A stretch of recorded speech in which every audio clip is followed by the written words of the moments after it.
काशीपुर, खटीमा, देहरादून, उधम सिंह नगर, उत्तराखंड के लगभग हर हिस्से से गुलदार के हमलों की खबरें आ रही हैं। देहरादून के शहरी इलाकों में भी अब गुलदार की घुसपैठ होने लगी है। अस्थायी राजधानी तक गुलदारों के पहुंचने से भले ही इस मुद्दे पर अब ज्यादा हल्ला मचता दिख रहा हो, लेकिन उत्तराखंड के लोगों के लिए मानव वन्य जीव संघर्ष कोई नई बात नहीं है। अलग उत्तराखंड राज्य बनने से लेकर अक्टूबर 2023 तक मानव वन्य जीव संघर्ष में 1100 से ज्यादा लोग अपनी जान गंवा चुके हैं। उत्तराखंड में शायद ही ऐसा कोई महीना जाता होगा जिसमें आम लोगों का वन्य जीवों से संघर्ष नहीं होता। ऐसे में सवाल उठता है कि आखिर क्यों और कैसे उत्तराखंड में इतने बड़े स्तर पर वन्यजीव संघर्ष हो रहा है। गुजरते वक्त के साथ ये कम होने की बजाय बढ़ क्यों रहा है, और इसके बढ़ने के पीछे एक वजह है खुद सरकार। जी हाँ, सरकारें भले ही गुलदार के हमले बढ़ने के बाद दिशा निर्देश जारी करें, लेकिन वो इन तथ्यों से नहीं बच सकती कि मानव और वन्य जीवों के बीच इस संघर्ष को कम करने के लिए वो गंभीरता से प्रयास नहीं करती, और जो किए भी हैं वो नाकाफी साबित हो रहे हैं। गुलदार और अन्य वन्य जीवों का हमला होने की स्थिति में कैसे मुआवजा हासिल किया जा सकता है, इस रिपोर्ट में समझिए उत्तराखंड में मानव और वन्य जीव संघर्ष को एकदम विस्तार से।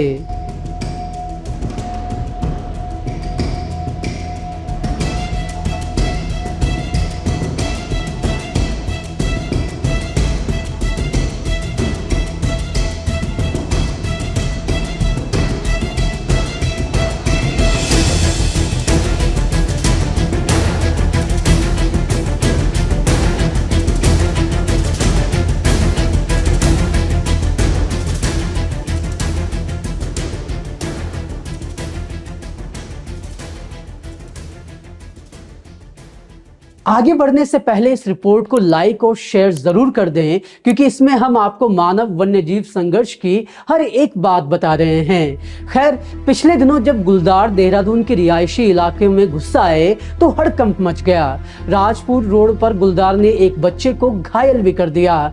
इन घटनाओं के बाद मुख्यमंत्री पुष्कर सिंह धामी ने वन विभाग को हरकत में आने के निर्देश दिए हैं। सीएम धामी ने संवेदनशील चिन्हित क्षेत्रों में गश्त बढ़ाने के निर्देश दिए हैं। लोगों को वन्य जीव सुरक्षा के उपायों को लेकर जागरूक करने के निर्देश भी दिए गए हैं। इसके साथ ही एक टोल फ्री हेल्पलाइन नंबर भी जारी किया गया है। लेकिन ये पहली बार नहीं है जब उत्तराखंड में मानव वन्यजीव संघर्ष इतना ज्यादा बड़ा हो। वैसे तो उत्तराखंड ही क्या, पूरी दुनिया में मानव वन्यजीव संघर्ष कोई नया मुद्दा नहीं है। आज भी उत्तराखंड के साथ ही पूरी दुनिया में मानव वन्यजीव संघर्ष होता रहता है, लेकिन भारत में उत्तराखंड इस मामले में काफी ज्यादा संवेदनशील साबित होता है। उत्तराखंड वन विभाग की तरफ से जारी आंकड़ों पर नजर डालें तो साल 2000 के पहले दिन से यानी 1 जनवरी से 12 अक्टूबर 2023 तक 1115 लोगों की जान जानवरों ने ली है। पिछले 23 सालों के भीतर जानवरों के इंसानों पर हमला करने की 5491 घटनाएं हुई हैं। 23 साल का डेटा बताता है कि उत्तराखंड में सबसे ज्यादा इंसानों की जान लेने वाला जानवर लेपर्ड यानी तेंदुआ है। तेंदुए ने पिछले 23 साल में 515 लोगों की जान ली है। दूसरे नंबर पर हाथी है, जिसने 212 लोगों को प्रदेश में मौत के घाट उतारा है। तीसरे नंबर पर बाघ यानी टाइगर है। इसके हमले में अब तक 73 लोगों की जान जा चुकी है।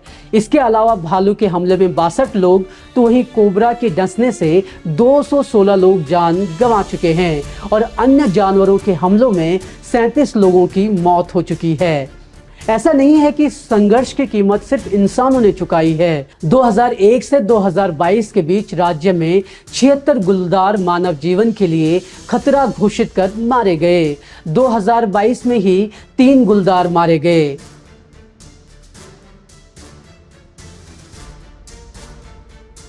हम आपको ये भी बताएंगे कि सरकार मानव वन्य जीव संघर्ष को रोकने के लिए क्या कर रही है, लेकिन उससे पहले जान लीजिए कि अब सिर्फ गुलदार ही नहीं बल्कि बाघों के हमले भी उत्तराखंड में बढ़ गए हैं। इस स्थिति से खुद एक्सपर्ट्स भी हैरान हैं। मीडिया रिपोर्ट्स के मुताबिक लगभग 6000 फीट की ऊंचाई पर स्थित बिनसर के जंगल में बाघ की मूवमेंट अल्मोड़ा के डीएफओ ने खुद अपने कैमरे में कैद की है। अगस्त 2023 में बागेश्वर के गरुड़ राजकीय इंटर कॉलेज अंसारी के बच्चों पर बाघ ने स्कूल जाते समय हमला कर दिया था। बीते 12 दिसंबर को अल्मोड़ा के जागेश्वर धाम स्थित शौकिया थल के पास बाघ फिर दिखाई दिया। उत्तराखंड में लगातार बड़ी बाघ की मूवमेंट के लिए इनकी संख्या में हुई बढ़ोतरी को माना जा रहा है। अमर उजाला से बात करते हुए भारतीय वन्यजीव संस्थान में टाइगर सेल के वैज्ञानिक प्रोफेसर कमर कुरैशी बताते हैं कि साल 2006 में यहाँ महज 178 बाघ थे। पिछले 16 सालों में प्रोजेक्ट टाइगर की वजह से ये संख्या 382 बढ़कर 560 से ज्यादा पहुंच चुकी है। आबादी बढ़ने की वजह से शिकार के लिए स्पर्धा भी बढ़ी है। आबादी के कारण बाघों को जंगल में पर्याप्त शिकार नहीं मिल पा रहा है। इसके साथ ही बढ़ती संख्या की वजह से जंगलों में बाघों को पर्याप्त जगह भी नहीं मिल पा रही है। बाघों के सामने शिकार का संकट भी खड़ा हो गया है। जंगल में बाघिन को 10 से लेकर 60 वर्ग किलोमीटर जबकि बाघ को 50 से 150 वर्ग किलोमीटर तक का दायरा चाहिए होता है। इसे आप इनका इलाका कह सकते हैं। उत्तराखंड में कार्बेट टाइगर रिजर्व का कुल क्षेत्र 1288 वर्ग किलोमीटर है, जबकि राजाजी टाइगर रिजर्व करीब 820 वर्ग किलोमीटर में फैला हुआ है। इन दोनों वन क्षेत्रों में बाघों का अतिरिक्त दबाव हो गया है, इसलिए बाघ अपने लिए नए क्षेत्र की तलाश में जंगल से बाहर निकल रहे हैं, तो बाघिन बच्चों की सुरक्षा के लिए महफूज ठिकाने की तलाश कर रही हैं।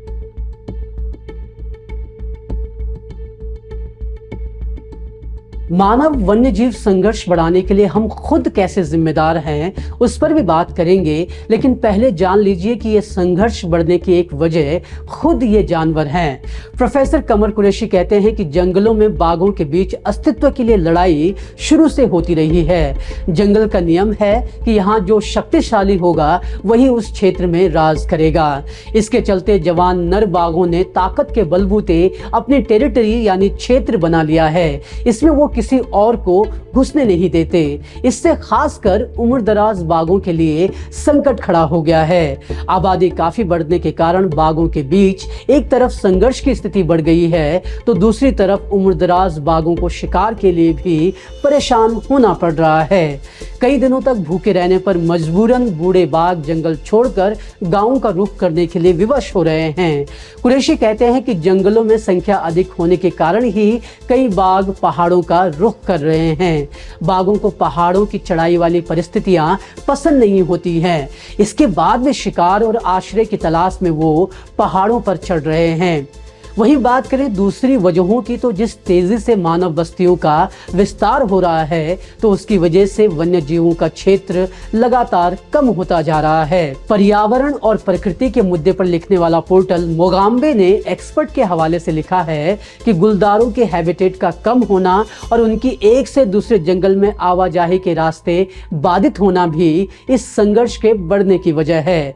सिर्फ यही नहीं, जंगल में उनका शिकार जैसे हिरण, सांभर की आबादी में गिरावट, जंगल के इर्द गिर्द मानवीय गतिविधियों का बढ़ना और जागरूकता की कमी होने की वजह से भी संघर्ष बढ़ रहा है। इसके अलावा एक और जो वजह गिनाई जाती है वो उत्तराखंड में स्थित राजाजी टाइगर रिजर्व और कार्बेट टाइगर रिजर्व की कैरिंग कैपेसिटी कम होना भी है। एक्सपर्ट्स के मुताबिक जिस तरह बाघों, गुलदारों और दूसरे वन्य जीवों की संख्या बढ़ रही है, उसी तरह ये भी देखा जाना चाहिए कि जहां पर ये जानवर रह रहे हैं क्या उस क्षेत्र की कैरिंग कैपेसिटी उतनी है। हालांकि उत्तराखंड वन विभाग अब कैरिंग कैपेसिटी की स्टडी कराने की तैयारी कर चुका है।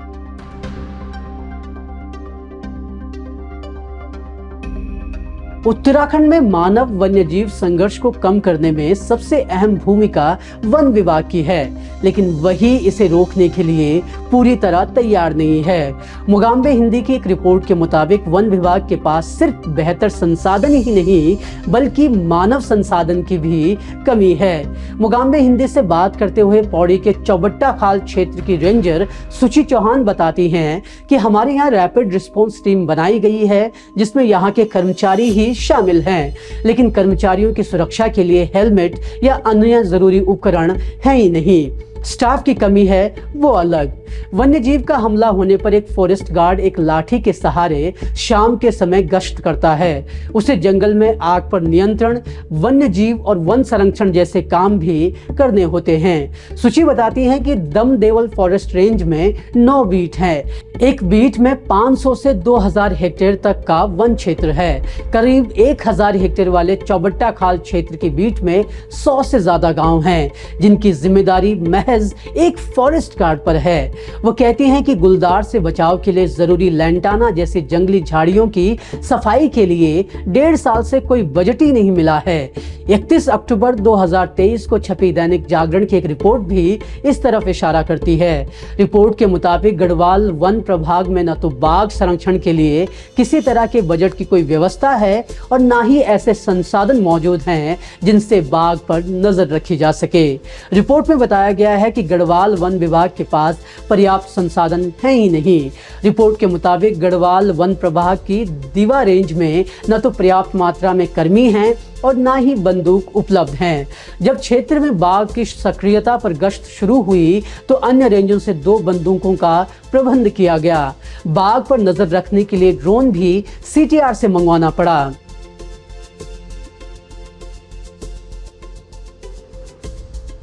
पर्यावरण संतुलन बनाए रखने के लिए इंसानों के साथ साथ जानवरों की मौजूदगी भी अहम होती है। यही वजह है कि आए दिन सेव टाइगर जैसे कई प्रोजेक्ट चलाए जाते हैं, लेकिन ऐसे में सवाल उठता है कि जो बाघ या गुलदार आदमखोर हो जाते हैं तो उस स्थिति में सरकार क्या करती है। इसका जवाब तितली ट्रस्ट के संस्थापक संजय सोडी देते हैं। जवाब बताने से पहले बता दें कि उत्तराखंड में मानव वन्य जीव संघर्ष कम करने के लिए उत्तराखंड वन विभाग ने वर्ष 2011 से तितली ट्रस्ट और wild life conservation society India के सहयोग से काम शुरू किया है। संजय बताते हैं कि उत्तराखंड में संघर्ष की स्थिति में पारंपरिक तौर पर गुलदार को पकड़ना, रिलोकेट यानी एक जगह से पकड़कर दूसरी जगह छोड़ना शामिल है। इसके अलावा जिसे इंसानी जीवन के लिए खतरा घोषित किया जाता है उसे मार दिया जाता है। ऐसे में सरकार हर संभव कोशिश करती है कि वन्य जीवों को मानव बस्तियों में आने से रोका जाए। इसके लिए इलेक्ट्रिक फेंसिंग लगाई जाती है, बाड़ की जाती है, लेकिन इसके बावजूद हालात बदलते नहीं दिखते। दरअसल इन फेंसिंग का सही ढंग से रखरखाव नहीं होता। मोगाम्बे हिंदी से बात करते हुए WCS इंडिया की वैज्ञानिक डॉक्टर विद्या आत्रेय कहती हैं कि कई बार वन विभाग लोगों की मदद करने में बहुत रुचि नहीं लेता। जहां भी विभाग और लोगों के बीच अच्छे संबंध हैं वहां समाधान आसान है। उत्तराखंड में कितने गुलदार हैं इसका कोई पुख्ता डेटा भी सरकार के पास नहीं है। वन विभाग के लिए सिरदर्द बने गुलदारों का विभाग के पास न तो कोई सटीक अध्ययन का रिकॉर्ड है और न ही जिलेवार गुलदारों की स्पष्ट जानकारी। सरकार ने इस स्थिति को बदलने के लिए 2015 में लिविंग विद लेपर्ड प्रोग्राम भी शुरू किया। स्थानीय भाषा में इसे गुलदार का दगड़िया नाम दिया गया। 2020 में नरेंद्र नगर और 2022 में पिथौरागढ़ फॉरेस्ट डिवीजन में इस पर काम किया गया। 6 सालों में 4 फॉरेस्ट डिवीजन कवर किए गए। ये योजना जहां टिहरी पिथौरागढ़ में सफल रही, वहीं पौड़ी और अल्मोड़ा में इस योजना के बावजूद गुलदार के हमले बढ़े। संजय सोडी बताते हैं कि यहाँ हमले क्यों बढ़े इसकी कोई भी जानकारी उपलब्ध नहीं है। ये प्रोजेक्ट महाराष्ट्र में काफी सफल हुआ था लेकिन उत्तराखंड में नहीं। उत्तराखंड में इसके पूरी तरह से सफल न होने के पीछे वन विभाग में संसाधनों और मानव संसाधन की कमी के साथ साथ उदासीनता को बताया जाता है। 20 सालों में करोड़ों रुपए खर्च करने लिविंग विद लेपर्ड जैसे प्रोग्राम के बावजूद संघर्ष न कम होने को लेकर तत्कालीन वन संरक्षक धर्म सिंह मीणा ने कहा कि मानव वन्य जीव संघर्ष रोकने के लिए ज्यादातर सतही काम किए गए हैं। इन योजनाओं का ठीक क्या असर रहा इसका कोई अध्ययन नहीं किया गया। हमारे पास इससे जुड़ी कोई रिसर्च या डेटा उपलब्ध नहीं है ताकि इन योजनाओं के असर का आकलन किया जा सके। ऐसा नहीं है कि सोलर फेंसिंग, तार बाड़ जैसे इंतजाम काम नहीं करते। कई देशों में ये कारगर साबित हुए हैं, लेकिन इनकी अनदेखी और लापरवाही की वजह से ये बेकार साबित हो जाते हैं।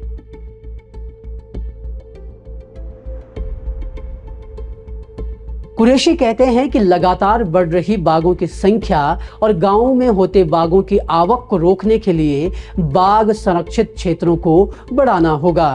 बागों को उन जगहों पर शिफ्ट करना होगा जहां इनकी कमी है। वन क्षेत्रों में बागों को पर्याप्त शिकार मिले, इसकी व्यवस्था सुनिश्चित करनी होगी। मानव वन्य जीव संघर्ष की रोकथाम के लिए लोगों को जागरूक करना भी बेहद जरूरी है। राज्य में कुछ जगहों पर वन्य जीवों की तादाद अधिक है, तो कुछ ऐसी भी जगहें हैं जहां वन्य जीवों के लिए नया आशियाना बनाया जा सकता है।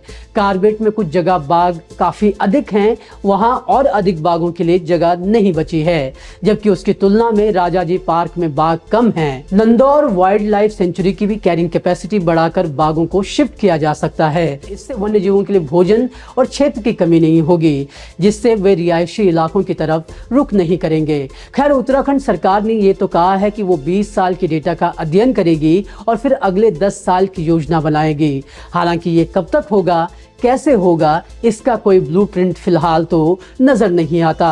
सरकार को चाहिए कि वो अच्छे से पहले स्टडी करे और फिर कोई कार्य योजना तैयार कर काम शुरू करे।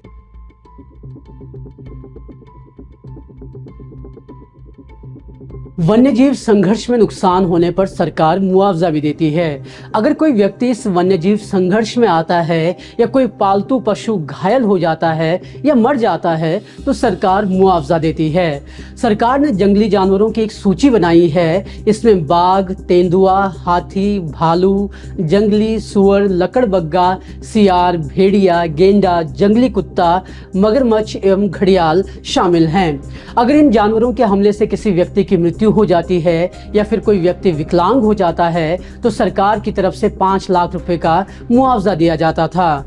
2022 में धामी सरकार ने इसे बढ़ाकर 6 लाख रुपए कर दिया है। वहीं अगर कोई व्यक्ति गंभीर रूप से घायल होता है तो 1 लाख रुपए का मुआवजा दिया जाता है। हल्की चोट आने पर 12,000 रुपए की सहायता राशि देने का प्रावधान है। सिर्फ इंसान ही नहीं, पालतू पशुओं के मारे जाने पर भी मुआवजे का प्रावधान है। अगर वन्यजीव संघर्ष में भैंस, गाय, बैल की मृत्यु हो जाती है तो 12,000 रुपए के मुआवजे का प्रावधान है। भेड़ बकरे की मृत्यु पर 2400 रुपए और बकरी की मृत्यु होने पर 3600 रुपए मुआवजे की व्यवस्था है। 2022 में मुख्यमंत्री पुष्कर सिंह धामी ने हादसे के 15 दिनों में मुआवजा राशि देने का आदेश दिया है। लेकिन आखिर में हम यही कहेंगे कि ना आपको और ना ही सरकार को मुआवजा देने की जरूरत पड़े। सरकार की तरफ से जरूरत है कि वो मानव वन्य जीव संघर्ष के मुद्दे पर जरूरी काम करे। इसके लिए की जाने वाली योजनाएं और इंतजामों को प्रभावी तरीके से लागू किया जाए और जनता को चाहिए कि वो चुनावों के वक्त इस मुद्दे को लेकर भी सरकारों के सामने मांग रखे ताकि वे इस पर गंभीरता से काम करने के लिए प्रतिबद्ध हों। अब सरकार इस मुद्दे पर क्या क्या करती है वो तो वक्त ही बताएगा, लेकिन तब तक आप जान लीजिए कि उत्तराखंड में कैसे मानव वन्य जीव संघर्ष की शुरुआत हुई। एक थ्योरी जो बताई जाती है वो थ्योरी एक बीमारी से जुड़ी हुई है।